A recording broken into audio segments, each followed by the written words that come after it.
আসসালামু আলাইকুম। স্বাগতম জানাচ্ছি বাইনারি ইউনিভার্সে। আজকের এই ভিডিওতে আমরা এসিক এওয়েড রিক্যাপ দেখব। একটু বিস্তারিতভাবে এগুলো দেখার চেষ্টা করব।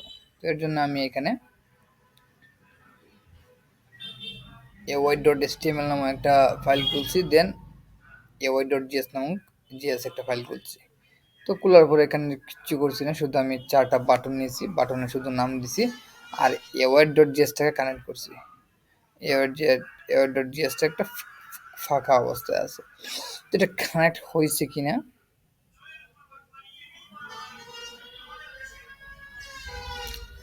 এটা বোঝার জন্য এফএচকে আমরা দিতে পারি যে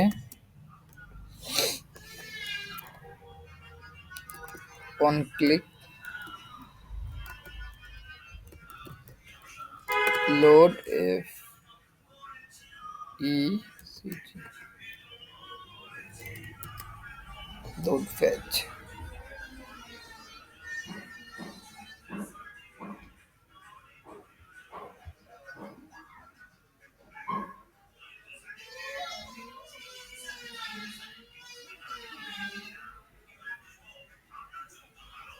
তো এখানে যে আমি আমার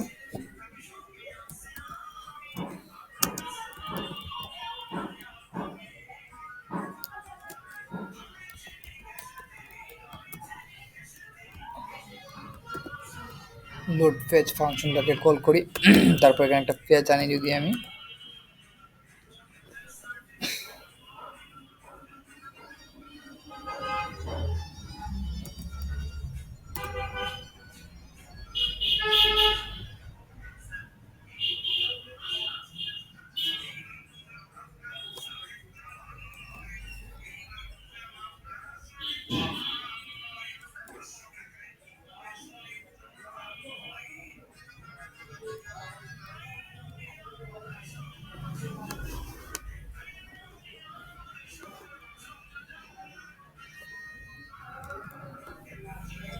তো এটা তো নর্মাল ফেচ আমরা জানি, তবে এখানে আবার একটা ক্যাচও দিতে পারি, ক্যাচ করতে পারি। যদি কোনো ডাটা আছে সেটাকে ক্যাচ করবা তুমি, ক্যাচ করার পর সেটাকে এরর নামক প্যারামিটার দিয়ে এরর ফাংশনের মধ্য দিয়ে কনসোল ডট লক করে দিবা।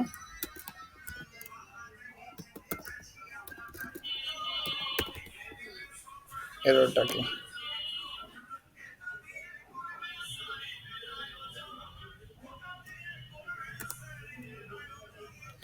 এখানে যদি আমরা আউটপুটে দেখার চেষ্টা করি,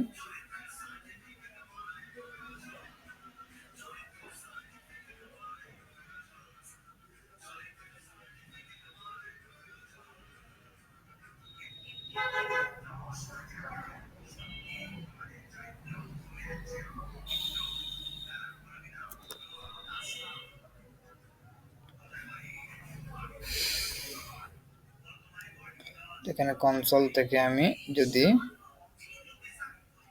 এই ফেজটা ক্লিক করি, আমাকে কিন্তু ইউজারটা দিতেছে, এর মানে এটা কাজ করছে।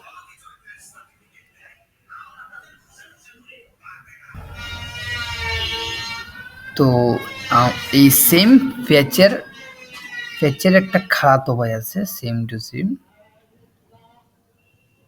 আমরা সেটা ইউজ করতে পারি এখানে। সেটা হচ্ছে এখানে অ্যাসিঙ্ক। তো অ্যাসিঙ্কের মধ্যে আমরা একটা অন ক্লিক ইউজ করলাম, যেটাকে নাম দিলাম LOAD লোড অ্যাসিঙ্ক। অবশ্যই কল করা লাগবে, অনেক সময় আমরা মনে থাকে না, আমরা কল করি না। তো ফাংশনটাকে কপি করে আমি জেএস এর মধ্যে গেলাম,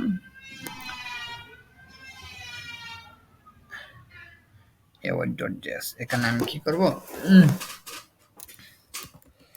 ফাংশন লিখলাম, দিলাম যে লোড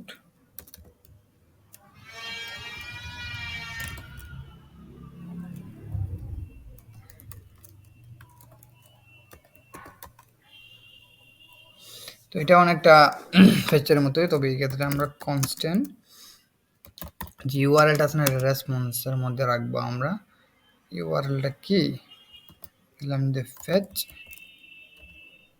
এই সেম কন্ট্রোল সি ঠিক আছে। তো তারপর কনস্ট্যান্ট যে রেসপন্সটা পেলাম সেটাকে আমরা ডাটা নামক একটা ভেরিয়েবলে রাখতে চাই। রাখার কি করতে পারি, ডাটা ডট জেসন কনভার্ট করলাম।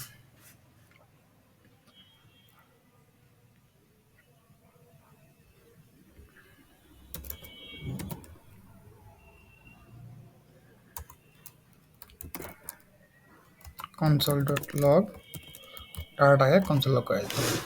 তো এখানে আমরা ফেচ করলে আমাদেরকে বলতেছি যে function fetch request info promise response. হ্যাঁ, আমাকে প্রমিস রেসপন্সে পাঠাইতেছে।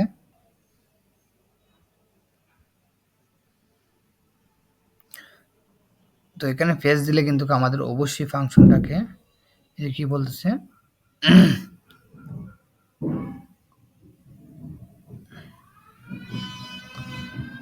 এসিং করা লাগবে, আমাদের ফাংশনটাকে অবশ্যই এসিং করা লাগবে। তো আমি এটাকে এসিং করে দিলাম।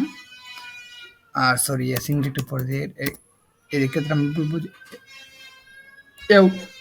যে ওয়েট অপেক্ষা করো ডাটাটা আসার আগ পর্যন্ত। এই ওয়েট মানে কি বলতেছে এখন, await expression only allowed within async function, ঠিক আছে, and the top levels of module. এটা একমাত্র এসিং ফাংশনের মধ্যে অ্যালাউ হইব। তো আমার অবশ্যই এখানে এসিং দেওয়া লাগবে, যে আমি এখানে এসিংটা দিয়ে দিলাম। তারপর এটাকে বলবো আবার যে অ্যাভয়েড করো, ডাটা কনভার্ট হওয়ার আগ পর্যন্ত অ্যাভয়েড করো। তারপর এটাকে যে এক্ষেত্রে ডাটাটা যে রেসপন্সটা পাইছি না আমি, ওই রেসপন্সটাকে আমি জেসনে কনভার্ট করব। তো কনভার্ট করার পরে এখন যদি আমি আউটপুট দেখার চেষ্টা করি, আর অবশ্যই এই ক্ষেত্রে কিন্তু আমাদের ফাংশনটাকে যে রিলোড দিই, এই যে ফেচের মধ্যে ক্লিক করলে আমি ইউজার পাইতেছি, তারপর এসএন আউটে ক্লিক করলে আমি সেম ডাটাই পাইতেছি, ঠিক আছে।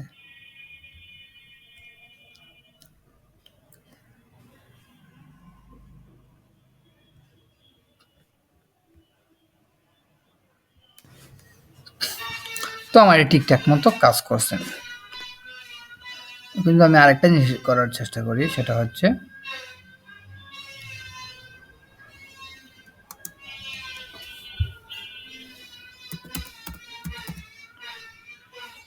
On click load arrow icing.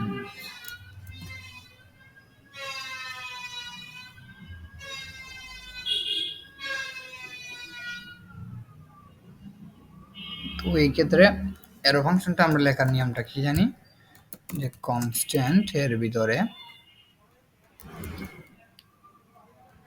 Load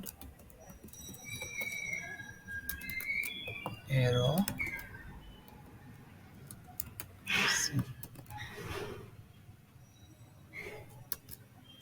equal দিয়ে আমরা এখানে এমটি একটা প্যারামিটার নিব, তারপর আমরা এখানে এরো সাইন দিয়ে লিখে ফেলবো।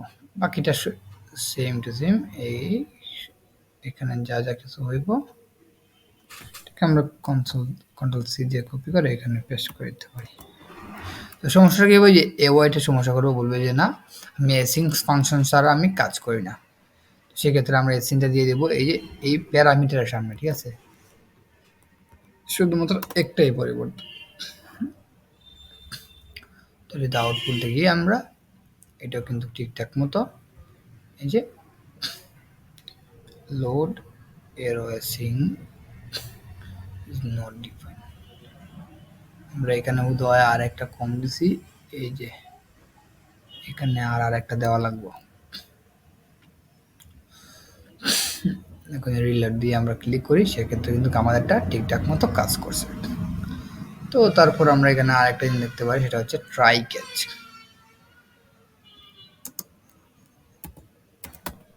On click load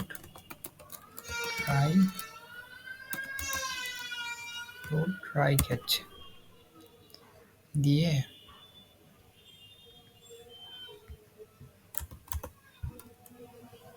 same constant load try catch ফাংশনটাকে কল করে আমরা ট্রাই ক্যাচ দিয়ে ইকুয়াল দিব, দেওয়ার পর এখানে একটা এমটি দেওয়ার আগে এসিন দেওয়া লাগবে অবশ্যই। এসিন দেওয়ার পর এমটি প্যারামিটার দিলাম, দেওয়ার পর আমরা একটা অ্যারো ফাংশন দিব। এখানে আমরা যা যা লিখছি তাই লিখবো, তবে এখানে ট্রাই দিব একটা, যে সেকেন্ড ব্র্যাকেট, তারপর আমরা ক্যাচ দিব একটা দিয়ে সেকেন্ড ব্র্যাকেট, না সরি ক্যাচের পরে একটা অবশ্যই একটা প্যারামিটার দেওয়া লাগে, হচ্ছে ইররের জন্য। সাপোজ আমি ইরর নামক একটা প্যারামিটার দিলাম, তারপর আমি কনসোল লক করব। তো এখানে কি হবে, এখানে ট্রাইয়ের ভিতরে আমরা সচরাচর যা দিই তাই, এই যে সব কিছুই কন্ট্রোল সি দিয়ে এখানে কন্ট্রোল পি দিতে পারি। এখানে যে এররটা পাইছি আমরা কনসোল ডট লগ করে দিতে পারি, যে কাস্টমার ভিতরে যে আমি একখান ইরর পাইছি, আর ওই বাই ডিফল্ট যে ইররটা আছে না, এইটা কি এটা দেখার জন্য কমা দিয়ে আমরা বাই ডিফল্ট এররটা দিতে পারি। এখানে অবশ্যই ডট ক্যাচ দেওয়া লাগবে, ডট দিলে পরে আশা করা যায়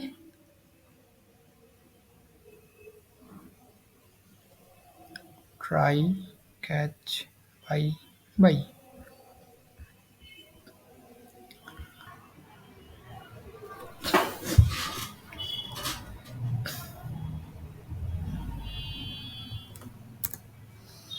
এখানে তো এররটা দেখানোর কথা না, আমরা হয়তো বা ছোট্ট একটা ভুল করছি। কন্ট্রোল এক্স দিয়ে এইটাকে আমাদের এটার ভিতরে দিয়ে দেওয়া লাগবে, কন্ট্রোল ভি। ওকে, আর এইটা হচ্ছে ফাংশনের, এটা হচ্ছে ট্রাইয়ের, এটা হচ্ছে ক্যাচের। তো এখানে একটা এক্সট্রা মানুষের কিনে আনে তোর 25-26 32 করে বিক্রি। তো এখানে আমরা কিন্তু একটা বেশি দিয়ে দিয়েছিলাম, একটা কমালাম, ঠিক হয়ে গেছে। এখন আমরা আউটপুটটা দেখি, রিলোড দিই, এটা কিন্তু কাজ করতেছে। যদি একটা আমরা ইচ্ছাকৃত একটা ভুল করি যদি, ঠিক আছে, সাপোজ এখানের মধ্যে আমি কনসোল অফ ডাটা না দিয়ে আমি বললাম যে দাদাকে যদি আমি কনসোল লক করে দিই, সেক্ষেত্রে কি দেখাবো আমাকে, একটা রিলোড দিলাম, দেওয়ার পর আমি একখান এরর পাইছি, এই রেফারেন্স এরর, দাদা ইজ নট ডিফাইন্ড, ঠিক আছে। তো এটা কিন্তু খুব একটা ইন্টারেস্টিং বিষয়। আমরা এটাকে ডাটা দিয়ে ঠিক করে ফেললাম। তো আজকের জন্য অ্যাসাইন অ্যাওয়ার্ড এতটুকুই, আর প্রমিস সম্পর্কে আমরা জানবো পরবর্তী ভিডিওতে।